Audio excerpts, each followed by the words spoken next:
본문 말씀에서 죄를 자복하라 하는 제목을 가지고 은혜를 나누고자 합니다. 사람들은 회개라는 말을 많이 하고 자복하는 말들을 많이 합니다. 그런데 영적인 분별이 없어요. 회개와 자복의 의미를 정확하게 알지 못해요. 그래서 여러분들은 자복은 구원받기 전에는 자복할 수가 없어요. 그러나 구원받은 이후에는 날마다 자복이 있어야 돼요. 그래서 여러분을 정결케 유지하는 은혜가 대단히 중요한 것입니다. 자, 여러분이 세상에서 여러 방식으로 쭉 살아가는데 어느 날 누군가 복음을 줬어요. 그래서 예수에 대해서 복음의 말씀을 들었습니다. 그런데 그 말씀을 듣는 순간 하나님의 은혜가 내게 임해서 맞네. 내가 지금 가는 길은 잘못된 것이구나. 저 말이 맞네. 그걸 깨닫는 순간 여러분이 마음을 세상으로 가던 삶을 주님에게로 방향을 전환하는 거. 이걸 갖다 뭐라고 하느냐? 회개라는 거예요. 그러니까 회개가 동반되지 않으면 믿을 수가 없겠죠. 그래서 믿음으로 구원받는다 얘기할 때 그 믿음 안에는 회개가 동반되어 있는 거예요. 그런데 이제는 예수를 믿고 나서 하나님의 자녀가 됐으면 여러분이 하나님의 자녀가 돼서 완벽하게 살면 얼마나 좋겠어요. 근데 그런 사람은 아무도 없어요. 다 부족해요. 여러분도 지금도 아침부터 일어나서 지금까지 오는 과정에 나는 오늘 죄진 거 없어. 그럴지 모르지만 그 해석은 자기 생각이고 주님이 보실 때도 죄가 없느냐? 그건 알 수가 없어요. 그렇죠? 그러나 죄가 드러나면 여러분이 알던 모르던 죄가 있으면 하나님 관계가 문제가 생겨. 그래서 여러분 죄를 자복할 수 있는 은혜가 필요한 것입니다.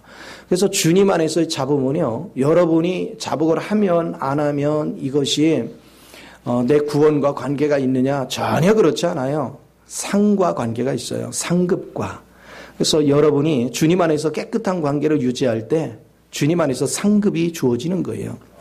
우리가 부모 자식인데 생각을 해보세요. 제가 여러분 잘 모르는지 모르겠지만 서경민 전사 제 아들입니다. 왜? 알았다는 얘기예요? 그런데 아들로서 부모에게 완벽하냐? 그렇지 않습니다. 그런데 잘못을 했을 때 그 잘못한 것을 시인하면 부모는 언제고 용서가 됩니다.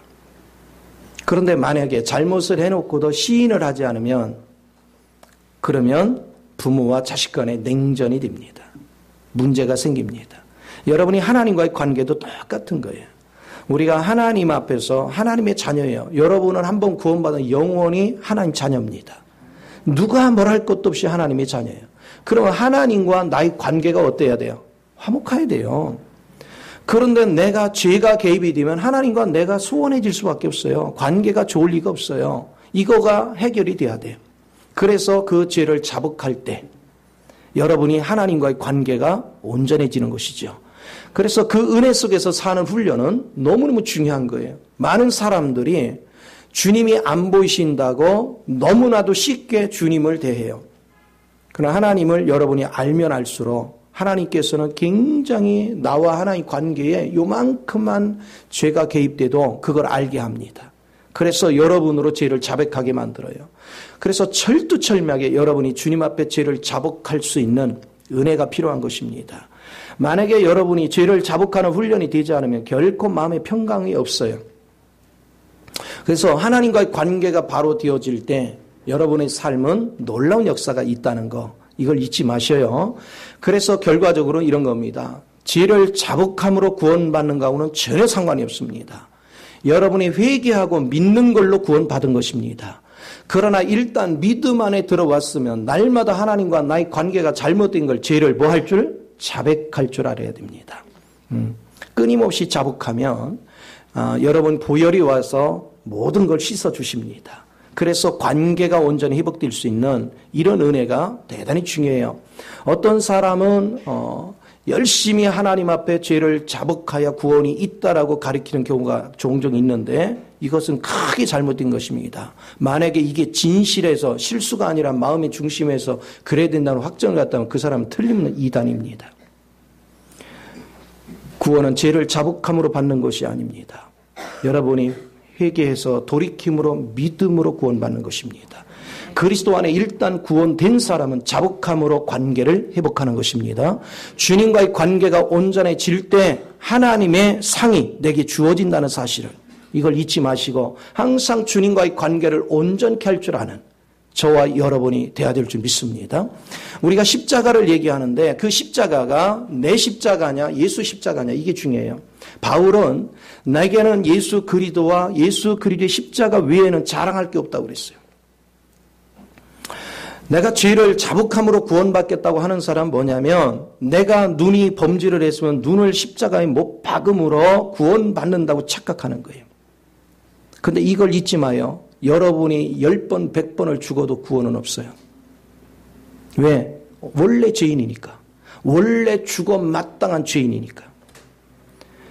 내가 죽으면 무슨 소용이 있어요? 그런데 죄가 하나도 없는 분은 예수님밖에 없어요. 그분이 우리와 똑같은 모양으로 오셔서 내가 죽어야 될 자리 나를 밀어내어 그분이 대신 죽으신 거예요. 그래서 죄값을 치른 것입니다. 하나님께 죄값을 치렀기 때문에 오늘 주님의 의에 덧입어서 내가 의인된 거예요. 이거를 잊지 마요. 그래서 여러분의 십자가는 의미가 없어요. 많은 사람들이 예수를 믿으면서 내가 죽으려고 애를 씁니다. 여러분 죽으려고 애쓸수록 안 죽습니다. 여러분 죽으려고 애쓰면 애쓸수록 여러분은요 절대로 여러분의 자아는 죽을 마음이 없습니다. 우리 어려서 애들을 이렇게 길러보면요 애들 안 자려고 하는데 억지로 엄마가 끌어안고 자! 그래 놓고서 막 토닥거려요. 안 자. 근데 엄마가 혼을 내니까 눈 감고서 자는 척해. 근데 조금 있으면 눈을 따. 아니, 잠이 안 오는데 자라는 거예요.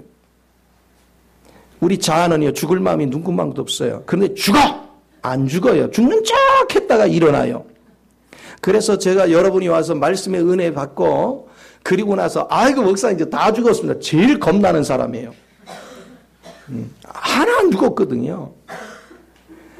그래서 확인사살을 탁 하면은 살아납니다. 우리는 죽는 게 내 힘으로 죽어지는 게 아니에요. 그럼 죽는 게 어떻게 하는 거냐? 예수 안에서 이미 죽은 거를 선포하는 거예요. 여러분은 죽으려고 노력하지만 이미 죽은 걸 선포하십시오. 죽은 걸 믿으란 말이에요. 그리고 그것을 죽은 것을 믿고 여러분이 죽은 것이 활개치는 걸 인정하지 않는, 그러기 위해서 성령의 도움을 받기 위해서 주님을 자꾸 부르는 거예요.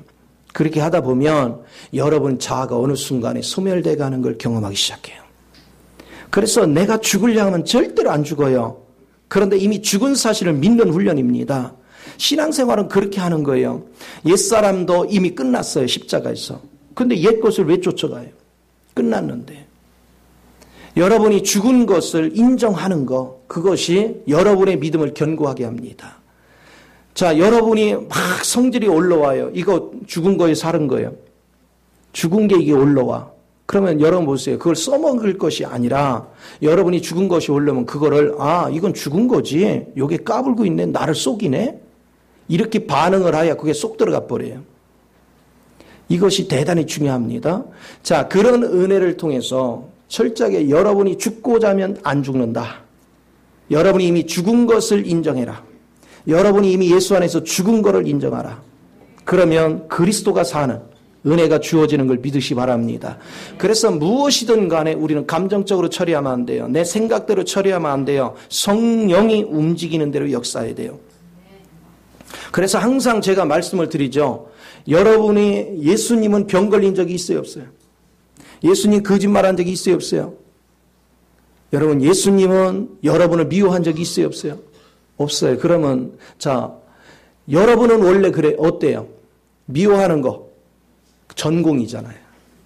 그렇죠? 판단하는 거 특전공. 그리고 여러분이 엄살 부리는 거, 아이고 죽겠어, 못 살겠어, 미치겠어, 팔다 뛰겠어, 그거는 여러분에게 아주 소중한 재료가 되잖아. 그렇죠? 인생 사는 게. 안 믿는 사람 가서 봐봐요. 그런데 왜 교회를 다니면 이게 자꾸 없어져요? 그거는 이미 십자가에 죽은 걸 믿기 때문에. 우리가 그걸 그것이 내 속에서 반응할 때 거부하는 거예요. 자꾸 여러분 이걸 거부해요. 사람들은 자꾸 질병이 오면 질병을 인정을 해요. 인정하지 마요. 여러분은 병 걸린 적이 없어 예수를 살기 때문에. 병 걸리는 여러분은 십자가 이미 끝났어. 형편없는 여러분은 이미 십자가에 끝났어요. 그래서 여러분들은 그것을 잊지 마요. 그런데 나도 모르는 사이에 십자가의 철인인 걸 내가 활용하고 있는 거야. 그러면 하나님께 뭐 한 거예요? 범죄했어. 그때는 뭐 해야 돼요?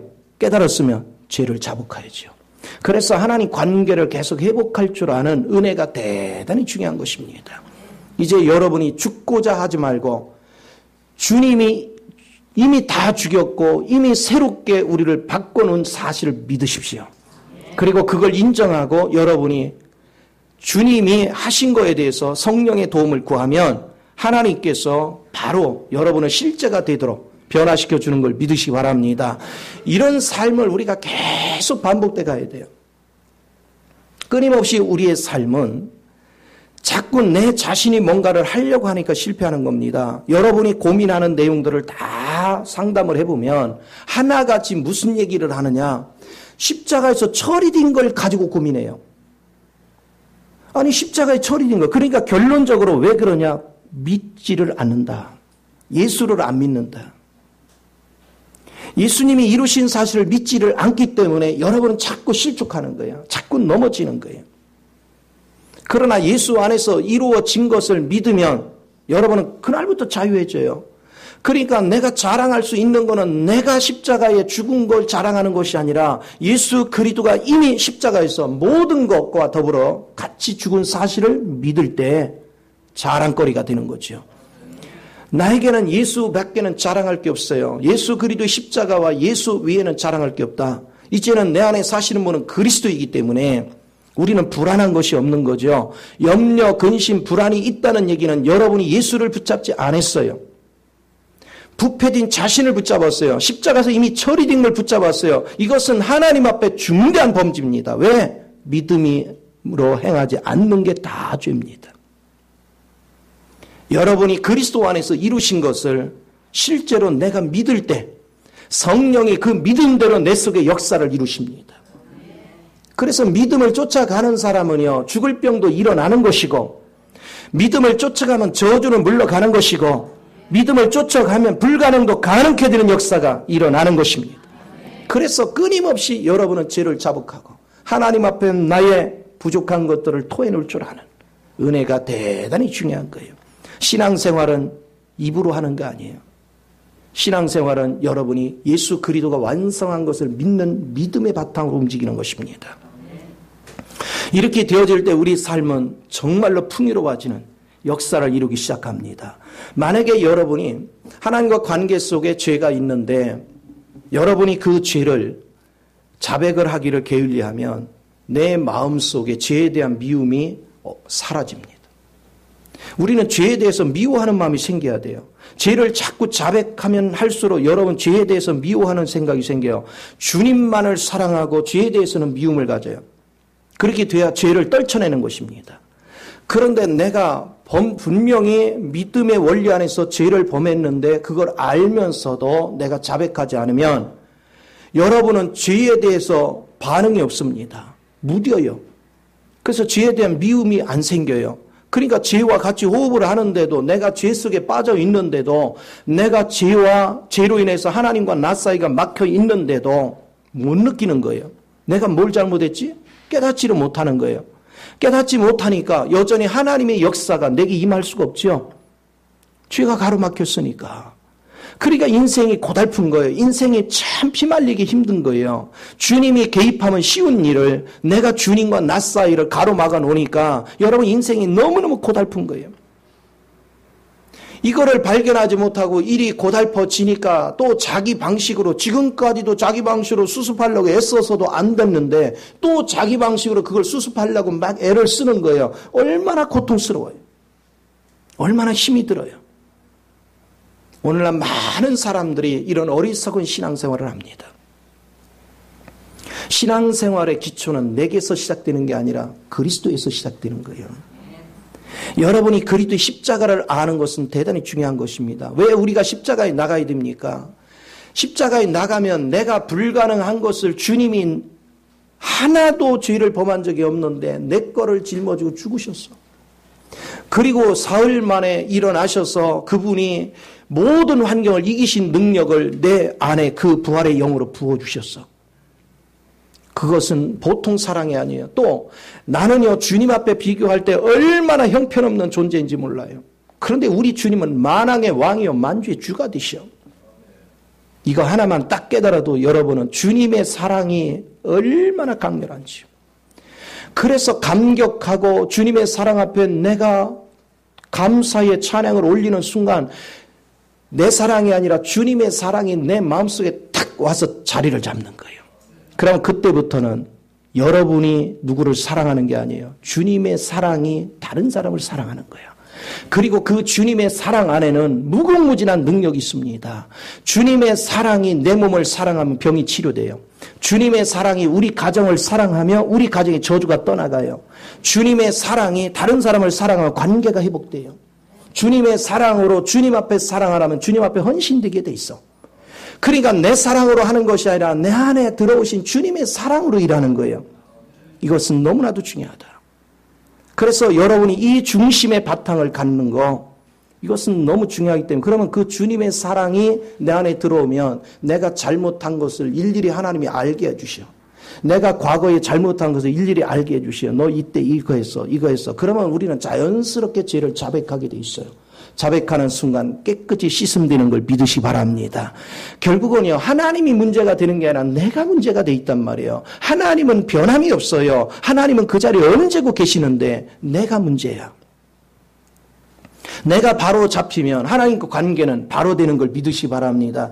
그래서 여러분들이 자꾸 죄를 자복하면 자복할수록 여러분은 죄에 대해서 민감해집니다. 그렇기 때문에 죄를 거부하게 돼 있어요. 그리고 오히려 부활의 생명을 더욱더 의지하는 믿음으로 나를 바꿔가는 것입니다. 이것은 너무나도 귀해요.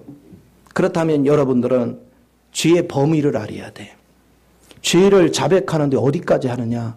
그건 쉬워요. 죄를 범한 만큼 하면 돼. 근데 중요한 건 내가 죄를 얼만큼 범했는지를 모른다는 거예요. 그래서 주님의 빛 가운데 가야, 주님의 빛이 비춰줘야 내가 죄를 하나님 앞에는 어디까지, 사람 앞에는 어디까지, 내가 뭐가 죄구나 이게 알아져. 그러면 죄를 알아지는 것만큼 토해놓으면 돼요. 죄를 알아진 것만큼 자백하면 돼요. 그럼 우리 삶이 평화로워집니다. 만약에 여러분이 이 죄를 토하지 않으면 여러분 마음속에 절대 평강이 없습니다. 다윗은 이렇게 고백해요. 시편 32편에서 내가 죄를 자백지 않았더니 내 마음이 어떻게 했어요? 여름의 마름같이, 여름 가뭄의 마름같이 내 마음이 곤고하다라는 거예요. 그래서 하나님이 나를 막 짓누른 것 같다라는 거예요. 그러나 내가 죄를 토해놓는 순간 마름 배짝 가물었던 밭에 한 줄기 빗줄기가 내리는 것 같이 시원함이 내 속에 넘치기 시작하는 거예요. 그래서 하나님과의 관계를 이룰 때는 일대일의 실제적인 관계를 하십시오. 여러분 교회에 와서 오늘 예배 드렸나 아무것도 관계를 맺은 게 없어. 아무것도 깨달은 거 없어. 그냥 왔다 갔다 해서 그게 무슨 의미가 있어요? 여러분 최소한도 교회 왔다 갔다 하려면 준비하랴. 오는 시간, 가는 시간, 예배 드리는 시간, 3-4시간은 넉넉히 좋게 투자하잖아요. 그런데 그거를 20년, 30년, 40년, 50년 동안 신앙생활을 했는데 아무것도 깨닫지 못하고 왔다 갔다 해서 계산을 해봐야 몇 년을 허비했는가. 저는 여러분한테 강조하고 싶은 거예요. 시간은 황금 같은 거예요. 하나님이 모두에게 준 재산 중에 가장 중요한 재산은 시간이라는 거예요. 그런데 시간은 되돌릴 수가 없어요. 한번 흘러가면 되돌릴 수가 없어요. 그런데 왜 낭비를 해요? 단 1분 1초라도 나는 낭비할 수 없다. 그래서 하나님께 집중하고 내가 하나님의 비밀을 알고 하나님 관계를 바르게 세워야 내 인생이 활짝 열리지요. 이것이 가치가 있는 것입니다. 그래서 주님으로 인하여 날마다 행복해지는 비결을 찾아갈 줄 아는 사람, 이게 지각이 있는 사람이에요. 이게 하나님의 능력을 덧입는 사람이에요. 저는요, 이제 어떻게 하다 보니까 마음은 19인데 남들이 인정을 안 해. 어떻게 하다 보니까 나이가 이렇게 들어왔어요. 그런데 내가 결론적으로 살면서 쭉 보니까 고민한다고 낮은 것도 없고요. 낙심한다고 낮은 것도 없고요. 내가 애쓴다고 되는 것도 없더라고. 근데 신기해. 주님 안에서 즐기고만 있으면 그냥 되더라고요. 주님 안에서 즐기면 하나님이 시키는 영을 따라서 내가 그냥 순종하는데 일을 하면서도 행복한 거예요. 막 즐거운 거예요. 그래서 일이라고 느끼지를 않아요. 주님과 함께하는 즐거움, 주님과 함께하는 놀이로 생각돼요. 사람들은요, 제가 말씀을 전하는데 그 엄청난 스케줄을 소화하니까 그 힘들어서 어떻게 하냐. 힘들기는 뭐가 힘들어요. 주님과 즐기는 맛이 얼마나 재밌는데. 얼마나 행복한데. 주님과 즐기며 살면 1분 1초도 힘든 것이 아니라 행복해요. 여러분 항상 즐기며 살 줄 아는 은혜가 너무너무 중요하다. 그렇기 때문에 죄를 자백하는 일을 게을리하지 마십시오. 여러분이 죄를 자백하면 자백할수록 좋은 일들이 일어나고, 그리고 죄는 내가 범한 만큼 하는 거예요. 하나님 앞에 죄를 범했으면 하나님 앞에 토해. 사람 앞에 죄를 범했으면 사람 앞에 토해요. 그런데 한 가지 중요한 것은 내가 사람 앞에 범죄하는 그 순간 자동으로 하나님께도 범죄한 거예요. 이것을 잊지 마요.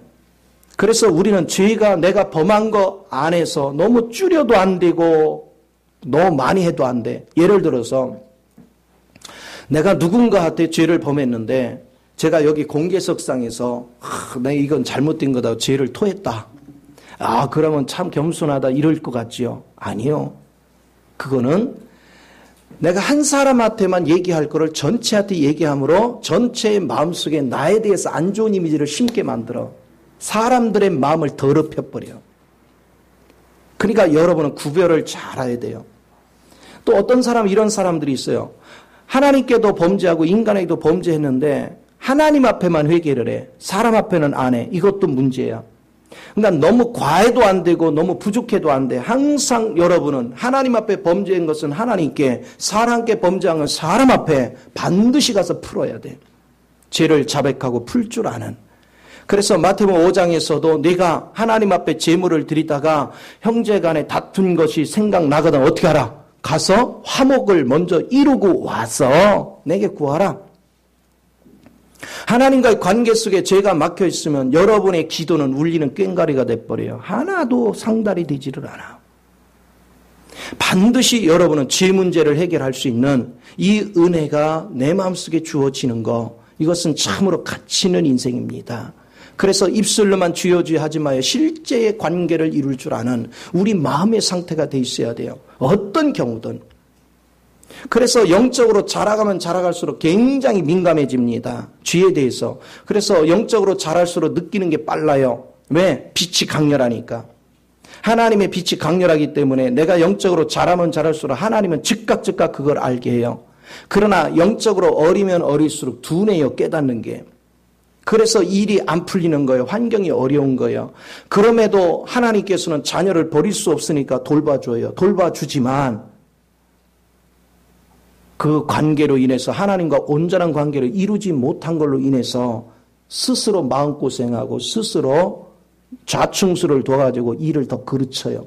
그래서 여러분 환경이 자꾸 갈수록 황폐해지는 것입니다. 고통스러워지는 것입니다. 내가 하나님과 관계가 깨끗하고 온전해지면 하나님이 밝게 내가 가야 될 길을 보게 합니다. 그리고 내가 무엇을 행해야 할 때 그걸 행할 수 있는 능력을 주의 영이 내게 부어주시는 것입니다. 그래서 주님이 나를 붙잡고 일을 하셔. 내가 사는 것이 아니라 주님이 사셔. 요즘 우리 딸내미들이 결혼하면서 이제 참 애국을 지금 많이 하고 있잖아요. 무슨 애국? 애를 잘 낳고 있으니까 애국하는 거예요. 여러분 임신을 하거나 애 낳는 사람은요 또 받들어 줘야 돼. 우리 국가의 장래를 지금 위하여 애국하는 중이에요. 애 안 낳으려고 하는데 이렇게 애를 낳아주는 게 얼마나 감사해요. 그런데 중요한 것은 이 아이를 그 엄마가 길러봤자 그 아이가 온전치 못해. 그런데 내 안에 그리스도 영이 함께하면서 그 영이 나에게 코치를 하고 내가 그 영에 순종을 해서 가르치면 가장 아름답게 가르쳐요. 아이를 가장 멋지게 양육하는 거예요. 그래서 주님의 방식으로 양육할 수 있는 은혜가 너무너무 중요한 것입니다.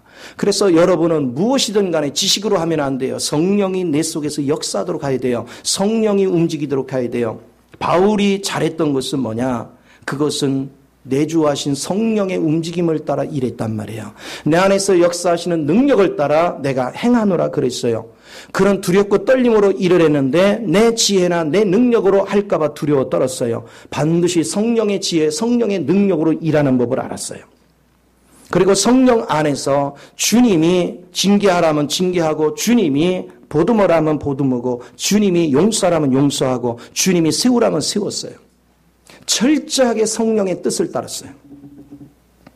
왜요? 사람은 자유의지를 줬지만 하나님의 뜻을 바르게 깨닫고 순종하는 사람도 있지만 그렇지 않은 사람이 대부분이기 때문에 사람이 생각하는 것 같이 일할 수가 없어요. 하나님의 방식과 우리 방식이 다른 이유가 여기 있습니다. 우리는 우리 상식 안에서 육적으로 잘해줘야 그게 하나님이 나를 사랑한다고 착각합니다. 그러나 절대 하나님은 여러분이 못 깨달을 때는 여러분을 더욱더 십자가에 집어넣고 여러분의 환경을 더욱더 어지럽게 만들어야 돼요. 그래서 여러분을 주님 앞에 더 가까이 다가오게 해서 주님의 빛을 보도록 만들어가는 것입니다. 그래서 주님의 빛 가운데서 여러분의 갈 길이 밝게 보여야 그게 진정한 사랑입니다. 육적으로 잘 풀리는 건 사랑이 아닙니다. 여러분이 주님의 세계 밝게 보여줄 수 있는 은혜의 세계로 이끌어 주시는 것, 그것이 가장 아름다운 생명의 길인 걸 믿으시기 바랍니다. 그래서 주님 안에서 날마다 이 안식을 갖는 은혜가 너무나도 중요한 거예요. 그러면 여러분이 죄를 이제 자꾸 자복하게 되면 어떤 결과를 얻느냐? 하나님이 내가 죄를 자복해 관계를 맺으면 하나님의 긍휼이 내게 임해요. 하나님은 나를 긍휼히 여기기 시작합니다. 하나님의 긍휼은 마땅히 심판받을 것을 이기게 합니다. 쉽게 말하면 심판을 거두어 가시는 거지요. 그래서 긍휼은 심판을 이기느니라. 내가 심판받을 수밖에 없는 모든 것들이 용서로 바뀌는 거예요. 하나님의 긍휼하심을 이끌어와서 여러분의 마음을 평강으로 바꿔주는 거예요. 자, 하나님 앞에 매맞을까 봐 고민하고 있었는데 하나님께서 됐다. 그래, 네가 그렇게 잘못을 아니 내가 너를 용서하마. 아, 그런 마음이 얼마나 평강해요. 얼마나 기쁘겠어요. 이게 신앙생활이에요. 죄를 자백하고 그 자복을 통해서 하나님과 관계가 온전해지는 거. 그러면 여러분은 날마다 자유해지는 것입니다. 날마다 행복해지는 것입니다. 하나님과의 관계, 내가 뭐를 하고 안 하고 내가 무슨 일을 성취하나, 그것이 하나님의 뜻이 아닙니다. 네가 부모인 하나님과 관계가 바로 돼 있느냐, 이게 하나님의 뜻입니다. 하나님은 일을 잘했네 못하네 나누지 않습니다. 이유는 왜 그러냐? 그 일은 주님이 하실 거니까. 주님이 나를 통해서 일을 하셔. 그런데 내가 하나님께 관계가 막히면 주님이 나를 통해 일할 수가 없는 거예요. 그렇기 때문에 우리 주님께서는 주님과의 관계를 회복하는 일을 굉장히 중요하게 여깁니다. 그래서 여러분이 주님과의 관계가 바로 돼서 주님으로 인해서 일하는 사람은 결코 자기 자랑이 없습니다. 왜? 다 주님이 이루셨으니까. 내가 한 게 아무것도 없으니까. 전부 다 주님이 하시는 거예요. 여러분이 주님과 연합돼 보십시오. 하나님께서 하나님의 사업을 위해서, 하나님의 나라를 위해서, 하나님의 교회를 위해서 주님은 쉬지 않고 일을 하십니다. 그래서 섬김의 자리에 가게 돼 있습니다. 주님과 상관없는 사람은 자기가 결정합니다. 자기 멋대로 행동을 합니다. 하고 싶은 건 하고 하기 싫으면 말고, 이거 전부 다 주님과 상관없는 사람들이 하는 얘기입니다. 그러나 주님과 연합돼 있으면 절대 그것을 내가 결정할 수 없습니다. 주님이 일을 하십니다. 예수님께서 이 땅에 오셔서 하신 말씀이 아버지가 일하시면 내가 일한다 그랬어요. 그것이 뭐냐? 내 안에 아버지가 일한다는 거예요. 여러분 안에 그리스도가 사는데, 그리스도가 일을 하시는데 내가 어떻게 멈춥니까? 시골에서 옛날에 살 때 밭에서 일을 하다 보면 너무 뜨겁거든요. 나는 깨가 나는 거야. 아버지가 그만했으면 좋겠구만. 아버지가 그만하셔서 눈치를 싹 보고 있는 거야. 그래가지고 이제 한번 용기 내서 얘기해요. 아버지 너무 뜨거우니까 쉬었다가 있다 하지. 아버지 왈. 다 이런 것도 때가 있는 거다. 뜨겁다고 맨날 집에만 들어가 있으면 이 곡식이 어떻게 되겠니? 사람이 희생을 해서 곡식을 잘 갖고 줘야 곡식이 보답을 하는 거다. 그 말씀 무진장 많이 했거든요. 그때는요, 그런 건 안 들리고, 진짜 뜨거운데 아버님 들어가지. 이것만 생각했어. 아버지가 일하면 나도 못 들어가. 그렇죠? 마찬가지로 여러분이 성령을 의지하면 성령님이 내 안에서 일을 하시면 나는 쉴 수가 없어. 성령의 일하심을 따라 일하는 거예요. 오늘 이게 믿음이라는 것입니다. 내가 믿음의 길을 가는지 내 멋대로 결정해가지고 망하는 자리를 갈 것이는 결정은 본인들이 하는 거예요. 여러분들이 그리스도를 만난 사람은 망하는 길로 가지 않습니다. 사는 길로 가요. 이게 생명의 길입니다. 하나님의 원칙 안에 쓰는 법을 자꾸 배우셔야 돼. 그래서 신앙생활은 자기가 결정하는 게 아닙니다. 내가 교회 가고 싶으면 가고 가기 싫으면 말고 내가 봉사하고 싶으면 하고 하기 싫으면 말고 그것이 신앙이 아닙니다. 그건 종교생활이지 전혀 신앙인이 아닙니다. 그런 사람에게 하나님이 역사할 수는 없어요. 오직 여러분은 모든 결정은 주님이 결정해 줘야 돼.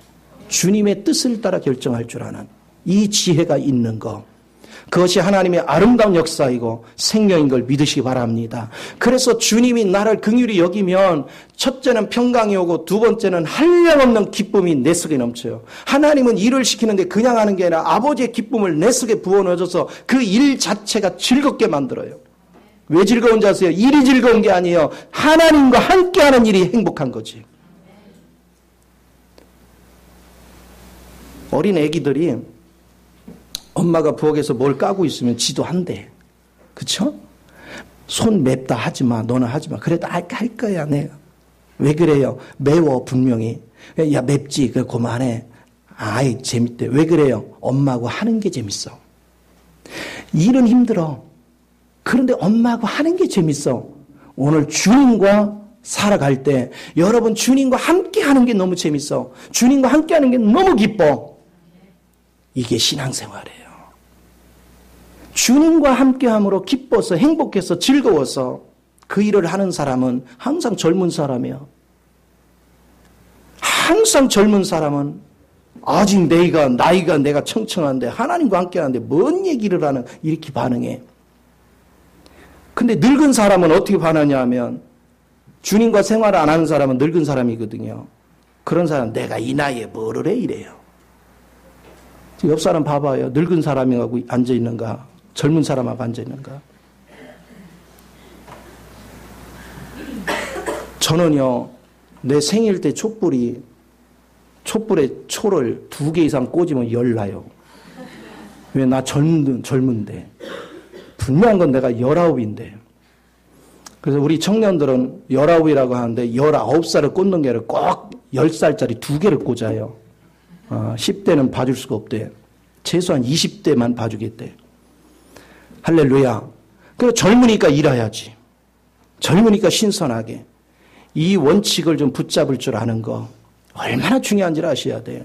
그러면 잡으세요. 죄를 자복해 해서 내가 주님의 평안과 기쁨을 가지면 주님 나라에 대한 간증이 쏟아지는 거예요. 왜? 경험되어지니까. 그리고 또 다른 사람한테 권면을 해줄 수 있어. 내 마음이 평안하고 기쁘니까 권면이 되는 거지. 우중충 해가지고 이렇게 해봐. 근데 저 사람은 들을 수가 없어. 왜냐? 니를 보니까. 이게 문제야. 내가 먼저 그리스도로 인해서 평안과 기쁨이 넘쳐야 권면도 할 수 있는 것이고 주님에 대한 간증을 해도 사람이 새겨듣는 거예요. 근데 내가 나를 보니까 하나도 변한 게 없는데 그거 얘기해봐. 누가 믿어요? 내가 행복해야지. 내가 즐거워야지. 오늘 우리 삶이 변하는 게 여기 있습니다. 그런가 하면 이제 여러분은 죄를 자백해서 관계를 회복하는 것도 중요하지만 손해를 끼쳤으면 반드시 배상을 해야 돼요. 레위기 6장에 보면 여러분들이 누군가한테 손해를 끼쳤어. 그러면 그 본물에 20%를 더 5분의 1, 20%를 더 해서 갚아야 돼. 이자도 되게 비싸. 20%.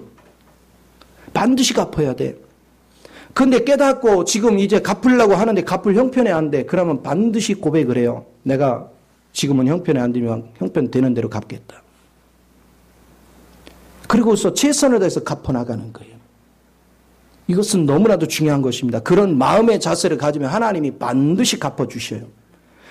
우리는요, 죄를 깨닫고도 상대도 뭐 모르는데 그냥 넘어가자. 이런 사고방식을 가지면 안 돼요. 항상 우리는 배상을 통해서 관계를 깨끗이 청산할 줄 아는 지혜가 필요한 것입니다. 이것이 하나님께서 기뻐하는 삶이에요. 그래서 여러분은 복을 받으려면 먼저 나와 하나님과 관계가 바로 돼야 되고 이웃과의 관계에 화목이 있어야 됩니다. 그 화목해지는 비결, 그것은 중간에 죄가 없어야 됩니다. 이 죄가 드러나면 철저히 자복하고 철저히 배상하고 회복시키는 게 대단히 중요해요. 만약에 내가 오래전에 죄를 범해서 손해를 끼쳤는데 이제 깨닫고 나서 갚으려고 오니까 그 사람이 이상이 없어. 그럴 때는 친척한테 갚아. 가장 가까운 친척한테. 그래도 없어. 그때는 구약시대에 뭐였냐? 교회가, 제사장한테 가져줬어. 신약에는 어디요? 교회, 하나님께 드려. 근데 만약에 본인이 살아있는데 그 사람 만나기가 겸연쩍다고, 난 툭툭 털어야지 하고 하나님께 드렸어. 그 사람은 죄를 털은 게 아니야. 교회에 드리는 게 우선이 아니에요. 먼저 그 사람과의 관계를 맺는 게 더 중요한 거예요. 오늘 이 원칙들을 잘 이해하시고 신앙생활은 그냥 주먹구구가 아니다. 우리 내면의 속에 있는 마음의 갈등 관계가 왜 왔는지 원인을 분명하게 알고 하나님과 나의 관계, 이웃과의 관계가 온전해질 때 그것이 물질적인 손에 있으면 물질적인 관계를 깨끗이 청산되어질 때 하나님의 영이 흐르는 것입니다.